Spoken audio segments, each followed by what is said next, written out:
Hey everybody, welcome back. My name is Abby. I'm with Fitness is Medicine, and today we're going to do a great workout in your home using zero equipment. We are going to use just body weight. You can do a great full body workout using just the resistance of your own body. So, case in point, push-ups, which is what we're going to start with today. So remember to come into these workouts warmed up and ready to move. Get your heart rate up a little bit, get your muscles warmed up, and ready for some movement. Tubby is here to help me today. Hi, Tubby. Okay, go lay down.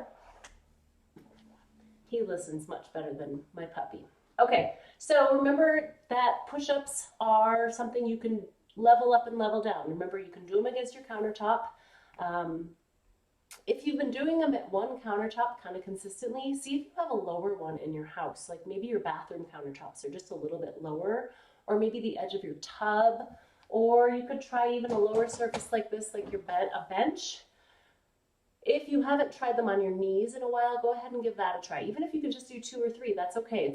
It's a good challenge. Challenge those muscles and make your body work. Okay, regardless of where you're doing your push-ups, you want to have your hands directly beneath your shoulders. You can have them a little wider, and sometimes people feel more comfortable turning their hands out a little ways versus straight like this. Whatever is most comfortable.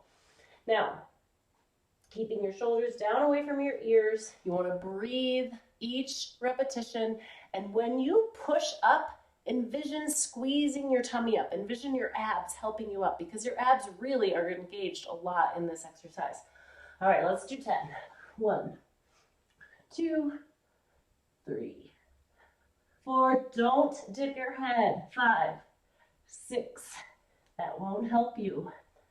8, 9, and 10. That is one of the most common things I see, is that when people go down and do a push-up, they want to do this. They want to dip their head down. Nobody does it on purpose. It's just kind of a common thing that people do. Okay, so really, in order to stop that, think about tucking your chin and pulling your head. You want to keep that spine in line. Don't let your head reach down towards the floor or the countertop. Really tuck that chin. Okay, the next one we're going to do is called skaters. So it's kind of a side-to-side, faster. I've got my bench here in the way. I'm going to move over here. Lower body workout. So you want to be in a little bit of a squat. Take a big step over and then step behind, and then back and forth. So you're kind of hopping side to side. Think about speed skaters. Keeping your legs bent, your hips back, back flat. And now, if you're doing this and you're feeling okay, try to take a little bit bigger step.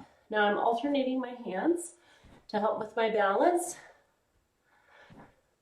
3 more. 9, 9, 10, and 10. All right, good. So that's a really good lower body exercise, good legs, and also a little bit of agility, a little bit of balance, and some good lateral movement, so good hip strengthening as well. Now, I do have a bench here, so I said this is all body weight, but this is still using your body weight as resistance. So we're going to do some dips. Now, you can do dips with nothing, sit on the edge of a chair or sit on the edge of your coffee table and dip down off the edge, which is really challenging. Notice my knees are very bent here, so I'm keeping my center of gravity close. You can bring them further out, anywhere along there, making them more difficult. But an easier way to move into this is to use something like yoga blocks. Now, you can make these 3 different heights. You can make them this way, or this way. So you can start with them flat. If you don't have yoga blocks, you could use, if you have big, thick books sitting around your house, or a big couple thick cookbooks, or dictionaries, or I would say phone books, but I don't think anybody has those anymore. I'm going to put mine right beside my hips. So whatever you're using, you could try the dips off the edge of your chair. You could use a kitchen counter chair or a kitchen chair for that, or a, coffee table, something like that. Or you could try, if you have a sturdy armchair, you could sit in that and push your hands on the side, just like you're gonna help to push yourself to stand up, but I don't want your legs doing anything. This is all about arms. So keys here, keeping those shoulders down away from your ears. If you are using like yoga blocks or books or something, get them in nice and close to your hips. You want them as close to your hips as you can so your elbows can stay in line and it's more closer to your center of gravity. Now, I want you to push up. I'm not using my legs here. I'm just pressing with my hands. Breathing, 3, 4. Like I said, if you have a good strong armchair, you could use that for this. Don't let your legs do anything. They're just hanging out there. 7, 8. What I like about the yoga blocks too is that you can hang on to them pretty easily to help your wrists be more comfortable. 1 more. Good. Now each time think, okay, don't press your shoulders up because it's easy to be in this position and do this with your shoulders. Really lower those shoulders. This is a huge triceps exercise, so that's what this is working. You may feel it in your wrists a little. If you're really feeling it up here, then really focus, okay, shoulders down, shoulders down. That's the biggest key. And then keeping those blocks or books or whatever you have close in next to your hips. Okay, great. Now we're gonna stand back up. And I'm gonna push my bench out of the way. And we're gonna do some heel-toe walking. So first we're gonna walk on your heels.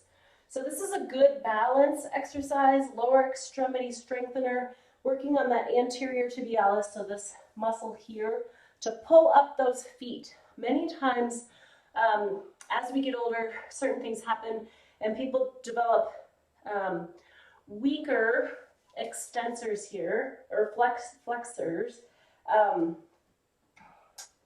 and they have a hard time picking up their toes, and so they might drag their toes and might trip.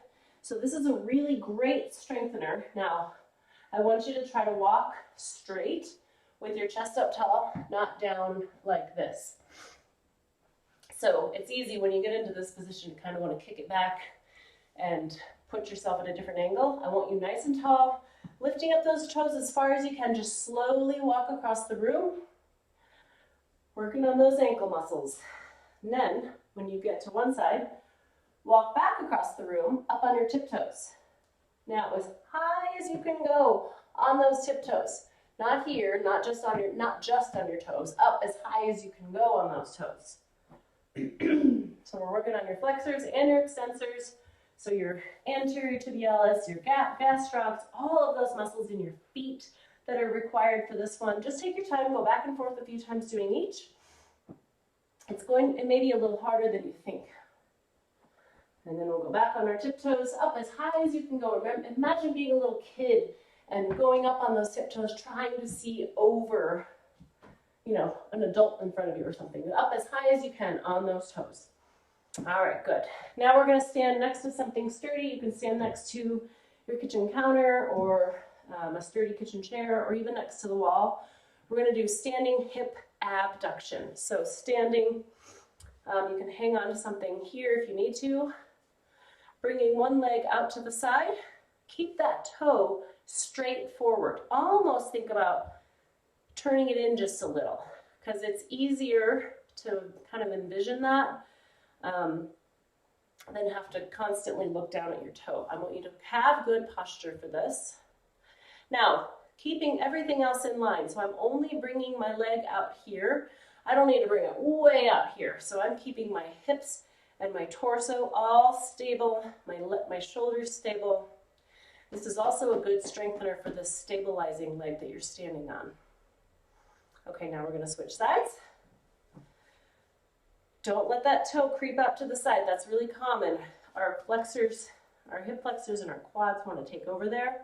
We're really trying to isolate your glutes here. Breathe, shoulders down, relaxed. If you find that you have a hard time moving that off the floor, like if you find kind of falling into this hip.